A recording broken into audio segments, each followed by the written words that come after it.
Tyler McCade had never been one to stir trouble. After 30 years in the fire department, he'd earned his rest. His days were now filled with coffee at sunrise, carving cedar in his garage, and long walks around his quiet Colorado neighborhood. Whisper Pines looked like a picture frame from a realtor's dream. Manicured lawns, silent dogs, every mailbox exactly 3 feet from the curb. When Tyler first moved into the HOA community, the paperwork was thick, but he wasn't worried. He figured the rules were there to keep things tidy, like a seatbelt you never really noticed after a while. That was until a letter arrived in a pale blue envelope, sealed with the gold Whisper Pines logo. A fine $38. The offense, audible chimes exceeding HOA tranquility standards. It didn't seem real at first. The wind chimes had belonged to his late wife. They hung quietly from the eave of his porch, catching the breeze. With a soft tinkle, they'd moved with them from house to house. For years, he reread the violation. Wind chimes audible to neighboring property lines during resting hours. Tyler glanced at the clock. It was 10:15 in the morning. The signature at the bottom belonged to Karen Delaney, president of the HOA board. Her house sat 3 doors down, with a meticulously trimmed hedge in the shape of an eagle. She was known to roam the sidewalks in a beige visor and carry a clipboard that neighbors whispered had citations already printed. No one remembered electing her. The next day, Tyler tucked the fine notice away and went about his day. But by the weekend, a second envelope arrived, another fine. This time for his non-standard curtain coloring scene from the street. His living room curtains were navy blue. The CCRs, he noticed now, required natural tones consistent with earth or stone. Karen had underlined that part in red. The following Tuesday, a third violation appeared. Decorative lawn figures of unapproved dimension. Tyler didn't even know what that meant. He walked outside and stared at the tiny ceramic turtle in his front garden. It looked back at him as if it too had no idea what it had done wrong. His neighbor, Denise, leaned over the fence. She was in her 50s, a former cop with an old police dog who only barked when Karen passed by. "She's warming up," Denise said. "That's what she does. Little fires first, then she burns down the barn." Tyler laughed, but it didn't feel funny. He was starting to realize these fines weren't just a nuisance, they were a strategy. Karen was laying siege, one envelope at a time.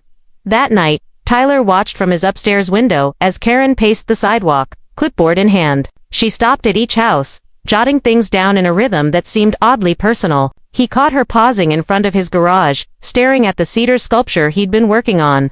A horse's head, half finished. She didn't write anything down. She just stood there, staring, then moved on. The next morning, Tyler found a fourth letter, not a fine, a warning. It stated that unregistered alterations to property exteriors may result in board-level review. Attached was a printed photo of his sculpture. Taken at night, the camera angle matched where Karen had been standing. This wasn't about wind chimes or turtles. It was something else, something deeper. Tyler poured himself a mug of black coffee and sat on the porch, the chimes dancing gently above him. If Karen wanted a game, he'd give her one, but it wouldn't be the kind she expected. Not with lawyers or meetings. He had something better in mind. Something a little absurd. A little petty, but very, very legal. He smiled to himself, picked up his laptop, and began browsing online for novelty money. Crisp, shiny, colorful stacks of the kind that said everything without saying a word. Karen Delaney believed in order. The kind of order that came with binders, laminated tabs, and rules written in bold font. Every morning, she walked the neighborhood of Whisper Pines like it was her own private kingdom. Her visor tilted forward, her clipboard sharp. To most residents, she was a persistent background hum, annoying, consistent, and difficult to shut off. But lately, Tyler McCade had become more than a name on her list. He was starting to feel like a challenge. That morning, as she sipped her herbal tea and flipped through her active violations binder, she lingered on his tab. Tyler McCade, for notices sent. 1 warning delivered. No payment received. And worst of all, no response. Most residents at least sent in angry emails or teary calls asking for forgiveness. Tyler had done none of that. He hadn't even removed the chimes. Outside, Tyler stood at his garage workbench, sanding the edge of a carved oak plank. He could feel Karen's eyes before he saw her. Sure enough, she peered down the street at her usual time, pretending to adjust a hanging fern on someone's porch, eyes trained in his direction. But Tyler didn't look up. Instead, He reached under the workbench and opened the small cardboard box that had arrived that morning. Inside were 3 stacks of custom-printed bills. They looked like real money, at a glance. They had intricate designs, gold borders, and the face of a grinning cartoon raccoon in a business suit right in the center. He'd ordered 5,000 of them. Each bill was stamped at the bottom with a line of text in fine print, issued by the Whisper Pines Department of HOA Clown Finance. The absurdity made Tyler chuckle, but it was also his answer. Karen had turned this place into a game of bureaucracy and pettiness. If she wanted Tyler to play, he'd play on his terms. Later that afternoon, the mail carrier pulled up, already familiar with the route and the stream of envelopes coming from the HOA board. Tyler met him halfway. "More love notes?" he asked. The carrier grinned. "That's for this week. You winning something?" Tyler flipped the envelope in his hand. "If I am, I'm not sure I want the prize." Inside, this time, was a notice for unapproved fencing color on back gate. The fence hadn't changed in years. Tyler read it twice. Then he looked up at his old sun-bleached gate. Still the same dull wood it had always been. Karen was reaching now. He made copies of every violation, stacked them neatly, and placed them on his kitchen table.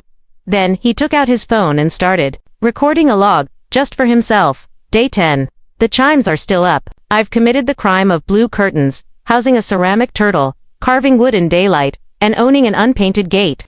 Meanwhile, my mailbox remains functional, and my grass is cut. I await the next offense.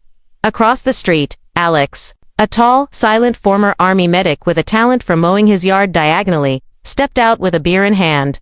"You're officially on her radar," Alex called out. Tyler nodded. "You ever had trouble?" Alex grinned. "Only once. I had a flag that wasn't HOA approved. Karen left a note saying I was disrupting neighborhood harmony. I replaced it with one that said free hugs from a tyrant-free zone. That seemed to calm her down."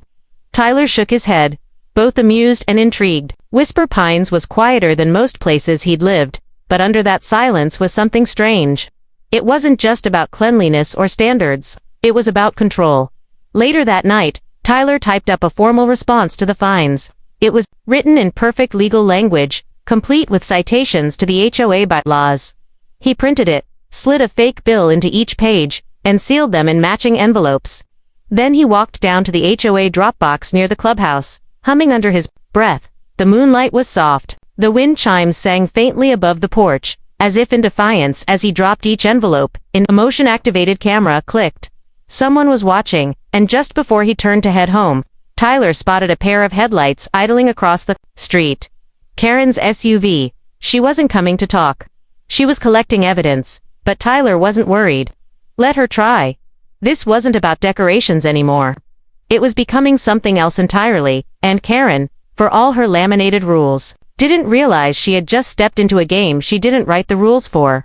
By morning, Tyler had already forgotten about the headlights. He poured his usual cup of coffee, stepped out onto the porch, and waited for the chimes to stir in the breeze. They always rang softest at dawn, just a whisper of sound to mark the start of another battle. Across the street, Karen Delaney's blinds snapped shut. He didn't need to see her face to know she was watching. The silence didn't last long. A loud knock hit his door at 8:06 a.m., sharp and angry. Tyler opened it to find a delivery man holding a thick, white envelope marked Certified HOA Action Notice. No words, just the envelope and a signature line. The man left before Tyler could even ask who signed for it. Inside, the document outlined a formal request for compliance hearing. Tyler was being summoned for willful disregard of community standards. It listed all his violations, each with exaggerated phrasing: offensive wind-generated audio, visual disruption due to unauthorized ornamentation, currency-based mockery of HOA systems. That last one stood out. They were taking the play money seriously. He smiled. Denise stopped by just before noon. She had her German shepherds leashed up, 3 of them this time, each bigger than the last. She handed Tyler a muffin and a USB stick. "Karen's been sneaking around again," she said. "Caught her on my backyard cam at 2:14 a.m., peeking over fences." Tyler raised an eyebrow. "She's inspecting yards at night now." "She's escalating," Denise said. "And I think she's got help." He plugged the USB into his laptop. The footage was grainy, but clear enough. Karen crouched near someone's bushes, whispering into a walkie-talkie. A second figure stood across the street, half hidden by hedges. They weren't alone. Tyler didn't recognize the other person, but their walkie picked up faint chatter. Got it. He's coming out now. Flagged the side fence. It didn't feel like HOA enforcement. It felt like surveillance. He closed the laptop and looked out the window. A red hatchback idled near the corner, engine humming. It didn't belong to anyone on the block. No one got out, just sat there. For the first time, Tyler felt something colder than annoyance. A sense that this wasn't just a Karen overstepping her boundaries. It was becoming personal. That afternoon, he drove to the town records office. Whisper Pines was run by a board of 5, all supposedly elected. He'd never voted in an HOA election. He asked the clerk for the past 5 years of HOA board elections. There were none. Every file listed Karen Delaney as acting president, carried forward year after year due to lack of challengers. The elections hadn't even been held, and the most recent board meeting minutes were signed only by Karen and a second name, Jonathan Reed. Tyler knew the name. Jonathan owned a landscaping company called Greenwatch Services. Their trucks had become regular fixtures in the neighborhood. Lately, he was also Karen's brother-in-law. The connections were starting to snap together. Back home, Tyler passed Alex mowing his lawn in a tight crisscross pattern. You ever hear of a board election here? Tyler asked. Alex shut off the mower. Nope, never even got a ballot. Thought so, Tyler said. Karen's running the place like it's her private HOA empire. Alex scratched his head. Empire's a stretch. She still drives that squeaky Subaru. Tyler nodded. Yeah, well, even petty kingdoms have loyal guards. At sunset, Tyler walked to the mailbox and found another fine. This time, it wasn't printed on HOA letterhead. It was handwritten, taped shut with duct tape, and it simply read, "Mockery. Undermines community trust. Remove the chimes by Friday, or further consequences will follow." No name, no signature, but he didn't need one. Karen was done playing by the rules because she never needed them in the first place. Tyler stared at the note, then turned toward the red hatchback still parked on the far corner. He stepped inside, turned off the porch light, and sat down with a notepad. If they wanted a game, he'd start keeping score. This wasn't just an HOA fight anymore. It was a neighborhood standoff, and Tyler had the feeling it was about to pull everyone in. One envelope at a time. By the time Friday rolled around, Tyler hadn't taken down the chimes. If anything, he cleaned them, polished the brass, oiled the threads that held the tiny metal leaves in place so they swung smooth and free in the wind. The sound they made that morning was like a quiet laugh, drifting across the yard and into Karen Delaney's tightly sealed windows. She didn't come out right away, but when she did, she wasn't wearing her usual neighborhood patrol visor. This time, it was a hard-brimmed straw hat, stiff and pointed down, like she was preparing for a different kind of confrontation. Tyler didn't flinch when he saw her stop halfway across the street. He simply folded his newspaper and stood arms crossed. Karen stared at him for a long beat. Then she bent, pulled something from her tote bag, and placed it on the sidewalk directly in front of his mailbox. It was a box. No label, no note. And then she turned and walked off like she hadn't just dropped a trap in broad daylight. Tyler waited. Not because he was afraid of what was inside, but because it felt like something else was about to happen. Something staged. Sure enough, 15 minutes later, a dark sedan pulled up. 2 men stepped out, one with a camera, the other with a clipboard. They weren't from the HOA. Their jackets said Private Property Inspection Associates. Tyler walked out slowly, phone recording in his pocket. "Can I help you?" he asked. The clipboard man looked up. "We've been sent to document a potential violation on behalf of Whisper Pines HOA management." "And what violation is that?" The man turned a page. Harassment of board members. Deliberate public mockery. Installation of non-compliant decorations. Plus, an incident involving counterfeit currency. Tyler raised an eyebrow. "You were sent here over monopoly money." The man didn't laugh. But the camera guy snorted. Tyler looked down at the box. "That from you?" Clipboard guy shook his head. "We don't handle packages." He knelt, popped the lid open. Inside was a full printed report. Photos of his property, time-stamped logs, a calendar with red X's over certain dates. It was a dossier. On him. At the bottom was a single note. "Last chance. remove the noisemakers, or formal legal action begins. Respect the system, or the system will handle you. Tyler picked up the box and carried it back into the house without another word. He placed it on the kitchen counter, unopened. Then, without taking off his boots, he stepped into his garage. If Karen wanted to escalate, then it was time he pushed back in a language she'd understand.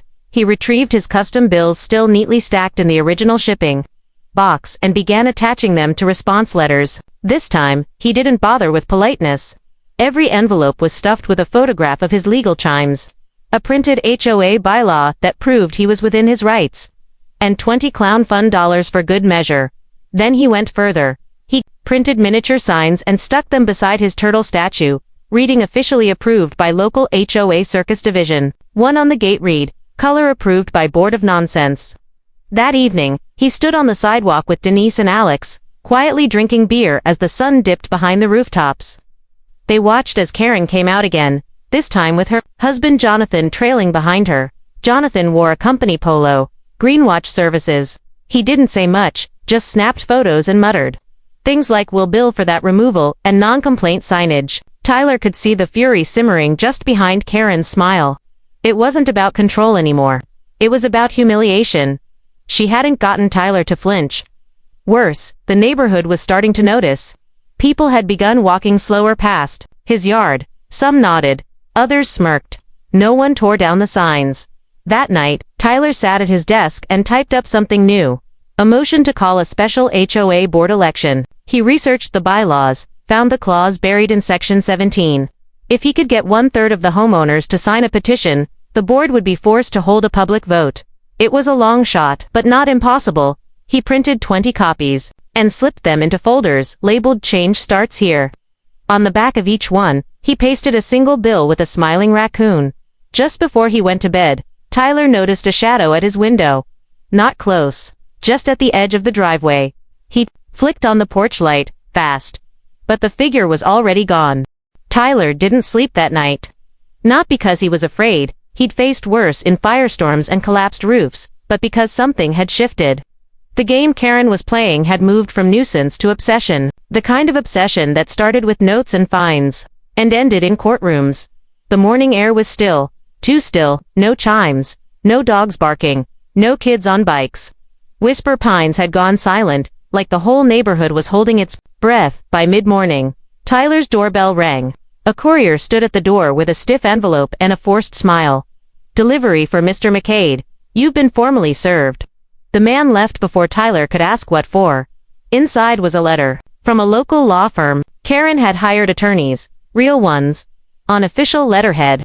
The document claimed that Tyler's use of prop currency, defaming signage, and continued refusal to comply with HOA decorum standards amounted to targeted harassment, emotional distress, and community defamation. They demanded $2,000 in damages, and buried on page 2, a cease and desist on any public commentary regarding HOA leadership. Tyler let out a low breath and tossed the papers on the table. Across the street, Karen's curtains shifted. She wasn't watching anymore. She was waiting. Tyler picked up his phone and called Denise. "You free?" he asked. "I'm always free when it involves Karen's latest power trip," she said. "What's she doing now?" "She's suing me." Denise didn't even hesitate. "Then it's time we make this loud." By noon, they were sitting in Alex's garage. He'd brought out folding chairs and a whiteboard. Denise had pulled records. Tyler brought every fine, notice, and fake dollar he'd ever received. And Alex, he brought the town charter. "She's using HOA funds for legal fees," Denise said. "But that's only legal if the board approved it." "There is no board," Tyler said. "There's just Karen and her landscaping brother-in-law." Alex pointed to a clause in the Whisper Pines charter. "Right here, emergency board elections can be triggered if enough homeowners call for one. 20 signatures," Denise confirmed. "We'll need them by Sunday." Tyler nodded. "Then we start tonight." They went door to door, clipboards in hand. Some neighbors hesitated. Others grumbled. A few slammed the door. But most listened. Really listened.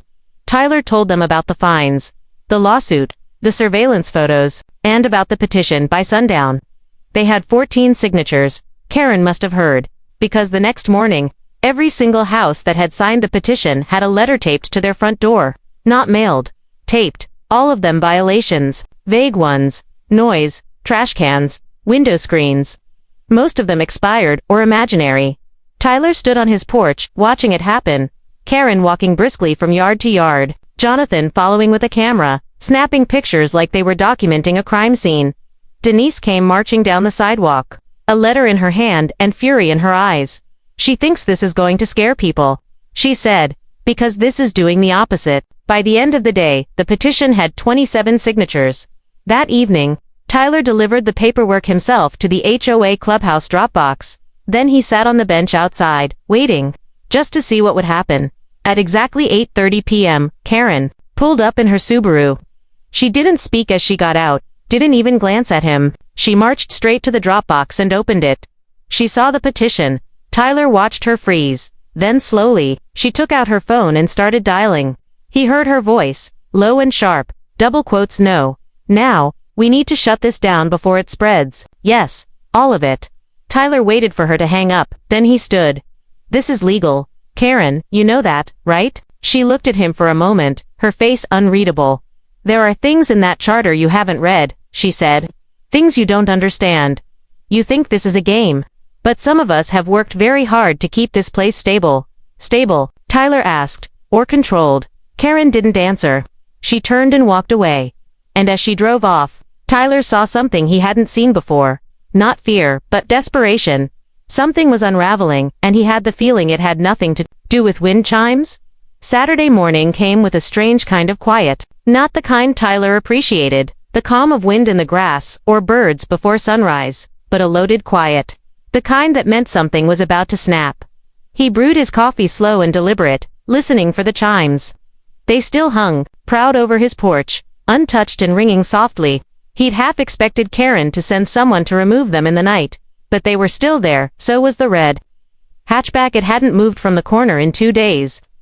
Curtains drawn, engine cold. Tyler had started to suspect it wasn't just another neighbor's visiting cousin. Across the street, Denise was already pacing her driveway, phone in hand, muttering curses under her breath. She waved him over before he finished his first sip. There. Canceling the election, she said without preamble. Tyler blinked. What? She sent out an email at midnight, said the petition was invalid because we used the wrong version of the form. Claims it was revised last year. There's no revised form in the bylaws, Tyler said. I know that you know that. But she's betting no one else will bother to check. Tyler tightened his grip on the mug. It wasn't just about him anymore. Karen had begun targeting the signers directly, not just with warnings, but with escalated letters, demands for yard inspections, threats to rescind community privileges. One neighbor, a quiet single mother named Grace, received a notice that her children's bicycles were obstructing community harmony. She'd wept when she signed the petition. Now she wasn't answering her door. Karen wasn't enforcing rules, she was punishing dissent. Tyler met with Alex that afternoon. They pulled HOA budget documents that Denise had requested through the town's transparency portal.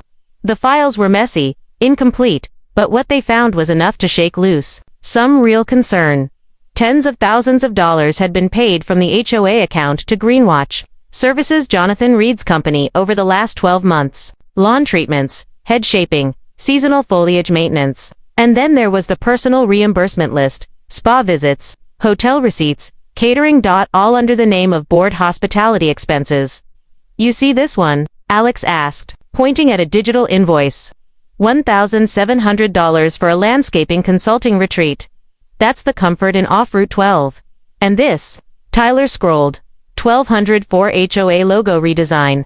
We don't even have a logo. But what hit hardest was a transfer marked legal fund prep, dated 2 weeks before the first fake fine was ever issued to Tyler. Karen had been preparing for a legal confrontation long before she ever claimed his wind chimes were a problem. Denise arrived with a portable scanner and a flash drive. They spent hours digitizing every record. Tyler put together a summary file with a single question at the top. Is this who we want representing our community? The neighbors would need to see this. All of it. No more quiet resistance. No more hiding behind sarcasm and signs. It was time to take the battle to the rest of Whisper Pines directly. Sunday evening, Tyler printed 25 bound booklets with cover sheets titled Financial Transparency Report, Whisper Pines HOA. He slid them into mailboxes with care. timing each one so Karen wouldn't see him make the drop, but she was ready anyway. The next morning, 2 sheriff's deputies knocked on Tyler's door. "You're Tyler McCade?" one asked. "We're here regarding a harassment claim from a board president. Says you've been distributing defamatory materials under false pretenses." Tyler invited them in, showed them the receipts, the budget files, the video of Karen inspecting properties, under cover of darkness, the letter from her lawyer threatening him over a plastic turtle. The younger deputy cracked a smile. The older one sighed. "Mr. McCade, between you and me, we've seen this kind of mess before. Some HOAs forget they work for the community, not the other way around. So I'm not under arrest. You're not even under suspicion." They left. Tyler watched their cruiser drive off, and then he turned toward Karen's house. Her SUV was gone, but the hatchback had moved. It now sat directly in front of his driveway. He walked up to it, knocked on the window. It rolled down slowly. Jonathan Reed sat behind the wheel, sunglasses on, phone in hand. "You think this is going to end the way you want?" Jonathan asked Tyler, tilted his head. "I think it's going to end, whether she likes it or not." And Jonathan gave him a look. Not angry, not smug, but something that made Tyler's stomach turn. "Just make sure you know what else she's willing to lose," he said. Then he rolled the window back up, pulled away slow, and turned the corner. Tyler stood alone in the street, the wind chimes, faint behind him. Something about Jonathan's tone unsettled him. Not a threat, a warning. And it wasn't just about elections anymore. Something bigger was buried under the rules, and he was about to find out exactly what it was. By Monday, the mood in Whisper Pines had changed. Gone was the suburban calm that once made Tyler think he'd found peace. In its place was something tense, quiet, and charged, like everyone had read the same secret and wasn't sure what to do with it. Tyler stood at his kitchen counter, thumbing through the printed HOA budget reports he'd delivered. A few neighbors had already called, some in disbelief, others whispering like they were afraid Karen could hear through the walls. But the most important call came just after noon. "Denise, they're having an emergency board meeting tonight. Not public. Not even on the community calendar." "How do you know?" Tyler asked. "Because Karen forgot she left the HOA clubhouse printer synced to her home network. I intercepted the print job." She forwarded the file. One page, titled, "Agenda Motion to Suspend Tyler McCade's Voting Rights and Community Access Privileges." It was happening. Tyler pulled on his boots and drove to the courthouse. Inside, he filed a formal complaint against the HOA board. He attached every budget record, every fine, every fake notice, and a timeline of events. Then he filed a secondary motion, a request for injunctive relief, claiming the HOA had violated its own charter by refusing a valid election petition. It wasn't just symbolic. If the court moved fast enough, it could force an election, freeze board powers, or even appoint an independent auditor. But Tyler knew it wouldn't land in time to stop tonight's ambush. Still, he wasn't walking into that clubhouse, empty-handed. By 6:45, the parking lot outside the Whisper Pines Community Clubhouse was packed. Karen's SUV sat crooked in the front spot. A line of clipboard-wielding supporters stood near the entrance, familiar faces, all part of her inner circle. Tyler recognized two from the fake inspection company. Inside, the air was stiff with tension. Folding chairs were arranged in a semicircle around the front table where Karen sat, Jonathan by her side, dressed this time in a full suit. A projector displayed the HOA seal, an oak tree with the words Harmony through structure beneath it. Karen smiled, but it didn't reach her eyes. "We'd like to call this emergency session to order," she said. "There has been a pattern of disruption that threatens the very structure of this community. Before we proceed to discussion, I'll be introducing a motion for immediate suspension of member Tyler McCade." "Objection," Tyler said, loud and clear. The room stirred. Karen's smile faltered. "You're not authorized to speak." "Actually," Tyler said, holding up a fresh folder, "this injunction says otherwise." He handed it to the HOA secretary, who scanned the front page. Her face went pale. "It's a court filing," she whispered. Karen snatched the folder, flipping through it. "You think this will save you?" she said. "No," Tyler replied. "I think it will expose you." He turned to the neighbors in the room, over 24 now, many who had been silent, others who had received fines of their own.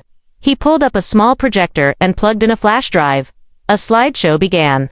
Photos of Karen inspecting homes at night. Budget records highlighting spa visits and family, landscaping payouts. Screenshots of internal emails referencing Tyler's petition as a containable rebellion.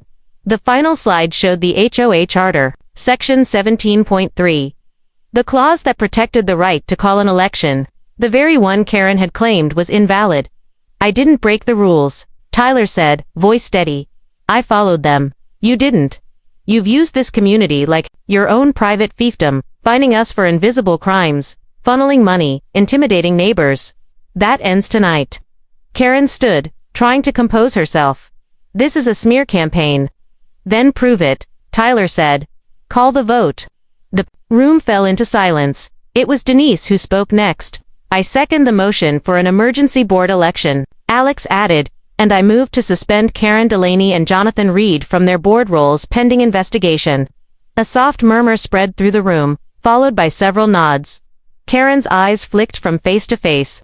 The control she once held was slipping fast, and she could feel it. "You don't understand what you're walking into," she said, voice lower now. "This HOA has history. Foundations you've never seen." Tyler stared at her. "Then show us." That's when Jonathan reached into his briefcase and pulled out a sealed envelope. "Careful," he said quietly. "This isn't just about you and Karen. There are things in those files that connect to Whisper Pines before any of you ever moved here." He placed the envelope on the table and slid it across. Tyler opened it. Inside was a deed. A land ownership transfer from 15 years ago, but it wasn't just any document, it included language that exempted certain properties from standard HOA oversight, including Karen's and Jonathan's. And worse, it showed a signed agreement giving Karen full emergency authority over financial decisions, backed by the developer himself. Everyone in the room went silent. Karen finally spoke again, this time with real weight. "You started a fire, Mr. McCade, and fires have a way of burning more than just the target."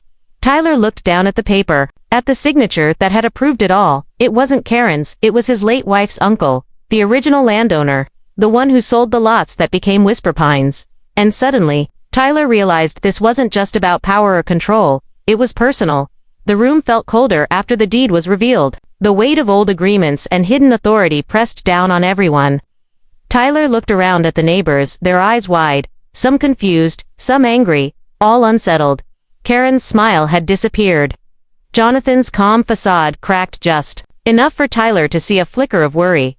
Tyler folded the deed carefully and spoke. "This changes everything. But not in the way they want." He turned toward Karen. "You thought this was your kingdom, your empire, but this, it's a reminder. The real owners, the ones who laid the ground, had plans. Plans that didn't include silent control or unfair fines." The room buzzed with murmurs. Karen's supporters shifted uncomfortably. Tyler reached into his jacket pocket and pulled out a single bill, one of his colorful clown fund dollars. He held it up. "This play money started as a joke, but it's become a symbol. A symbol that rules and authority only have meaning if they serve the people." He looked straight at Karen.